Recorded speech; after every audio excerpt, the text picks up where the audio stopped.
रानू मंडल एक ऐसा नाम जो रातों रात गुमनामियों के अंधेरे से निकलकर एक नए सवेरे की तरह उदय हुआ, जिसके बारे में हर किसी के मुंह से बस यही सुना जाता था, क्या आवाज है। और उनकी गाई हुई इस गाने की लाइनें तो हर किसी के मुंह से सुनी जा सकती थी।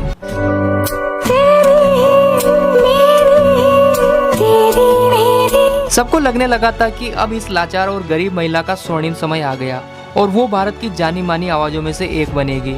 लेकिन अचानक ऐसा क्या हुआ कि एक बार फिर रानू मंडल गुमनामियों के अंधेरे में कहीं लापता हो गई। और देखिए, हर इंसान का एक गोल्डन टाइम आता है, किसी का लंबे समय तक चलता है तो किसी का कुछ ही चंद पलों में खत्म हो जाता है। शायद रानू मंडल भी उन्हीं में से एक थी। रानू मंडल के माता पिता बचपन में ही गुजर गए थे। उन्होंने बचपन से ही लता मंगेशकर के गाने सुने थे और वे भी उन्हीं को गाती थी।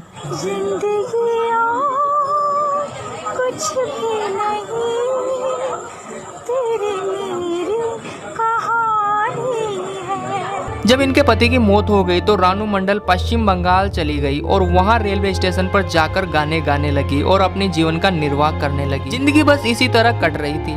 किंतु एक बार अत्येंद्र चक्रवर्ती नाम के एक पैसेंजर ने जब रानू मंडल की आवाज सुनी तो वे इस अद्भुत और सुरीली आवाज को अपने कैमरे में कैद करने से रोक नहीं पाए। ये गाना उन्होंने सोशल मीडिया पर साझा किया और कुछ ही समय में ये क्लिप आग की तरह फैल गया। देखिए, सोशल मीडिया एक ऐसा शक्तिशाली साधन है जो किसी भी आदमी को रातों रात स्टार बना सकता है और भारत के प्रसिद्ध गायक हिमेश रेशमिया तक भी पहुंचा और इस आवाज से वे काफी प्रभावित हुए। उन्होंने अपनी फिल्म के गाने में रानू मंडल की आवाज का जादू दिया। ये गाना देखते ही देखते इतना वायरल हुआ कि अब तो चाहे दुकान, चौराहा, ट्रक, कार, जिम या किसी भी इवेंट पर इस गाने को सुना जा सकता था। फिल्म के बारे में तो लोगों को भले उसका नाम भी ना पता हो, किंतु गाने के सिंगर और लिरिक्स के बारे में अब सबको पता था। देखिए, बॉलीवुड में कई ऐसी फिल्में हैं जिन्होंने दर्शकों के बीच में कुछ खास जलवा ना बिखेरा हो, मगर उनके गानों ने ऐसे धूम मचाई है कि हर जगह बस वही गाने बजते हैं। जैसे 30 मार खान फिल्म भले ही फ्लॉप रही हो, किंतु शीला की जवानी गाने ने उस समय के सारे रिकॉर्ड को तोड़ दिया था। शीला की जवानी, I'm too sexy for you, मैं तेरे हाथ ना आनी। इसके बाद रानू सुर्खियों में आ गई और उनके सगे संबंधी, यहाँ तक कि उनकी बेटी जिन्होंने आज तक उनके हालचाल भी नहीं पूछे थे, वे भी उनके पास चली आई।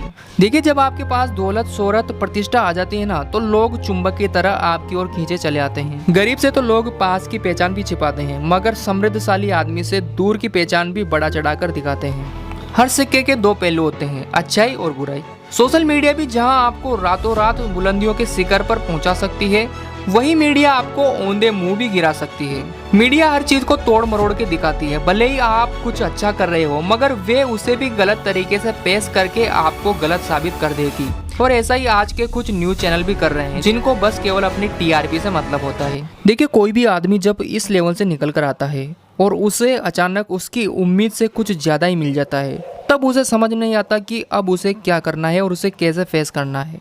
इसके बाद रानू मंडल के लुक्स को लेकर कुछ लोगों ने काफी टिप्पणियां की, तो कुछ लोगों ने उनके इंटरव्यू को गलत रूप में दिखाया। एक ऐसी महिला जिसने कभी multimedia, social media, selfie, autograph, साक्षात्कार इनके बारे में कुछ नहीं सुना, तो स्वाभाविक है कि वो इस स्टारडम को समझ नहीं पाएगी। और उनके साथ भी ऐसा ही हुआ और उन्होंने कुछ ऐसी प्रतिक्रिया भी दी। देखिए, हमें सभी के विचारों का सम्मान करना चाहिए। हो सकता है जो आपको 6 दिखाई दे रहा हो वो सामने वाले व्यक्ति के लिए 9 हो। यह हमारे समाज का कड़वा सच है कि लोगों ने उनका सिर्फ इस्तेमाल ही किया। कई यूट्यूबर्स ने उनके बारे में कुछ भी बताकर व्यूज बटोरे, तो न्यूज चैनल ने टीआरपी के लिए रानू मंडल की कंट्रोवर्सी को जमकर उछाला। कई सारे एंटरटेनमेंट चैनल ने उन्हें अपने शोज में बुलाकर अपने चैनल्स को मजबूत किया और एक मोटा मुनाफा भी कमाया। मगर यह विडंबना है कि जिसकी आवाज का हर कोई दीवाना था, वो आज यह भी नहीं पूछ रहा कि रानू मंडल अब किस हाल में है।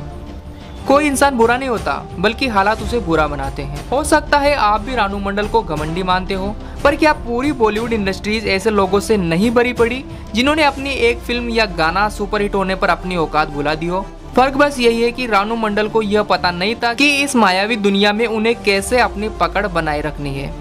अब क्यों कोई फिल्म निर्देशक या म्यूजिक डायरेक्टर अपने गाने में उनकी आवाज देना नहीं चाहता? क्योंकि सबने उनकी वजह से अपना अपना फायदा उठाया। उस समय सब उनके बारे में जानना चाहते थे तो सब यूट्यूबर ने उनके बारे में जाने क्या क्या बताया और न्यूज चैनल तो टीआरपी के लिए किस हद तक गिर जाते हैं ये तो हर कोई जानता है। अब उनके बारे में कोई जानना ही नहीं चाहता, इसलिए अब किसी को ये फुर्सत भी कहाँ कि कम से कम ये तो पूछ ले कि उनके हालात क्या है। दरअसल दुनिया मतलबी है और उन्हें बस वही दिखता है जहाँ से कुछ लाभ हो। एक्चुअली हम इंसानों की एक सबसे बड़ी प्रवृत्ति यह है कि हम किसी की 100 अच्छाइयों को भूल जाते हैं, मगर उसकी एक छोटी सी गलती को उन 100 अच्छाइयों से ऊपर मान लेते हैं। अगर हम इंसान किसी में बुराइयां न देखकर सिर्फ उसकी अच्छाइयां देखें तो दुनिया वास्तव में बहुत खूबसूरत दिखाई देगी। रानू मंडल पर आपकी क्या प्रतिक्रिया है, कमेंट में जरूर बताएं।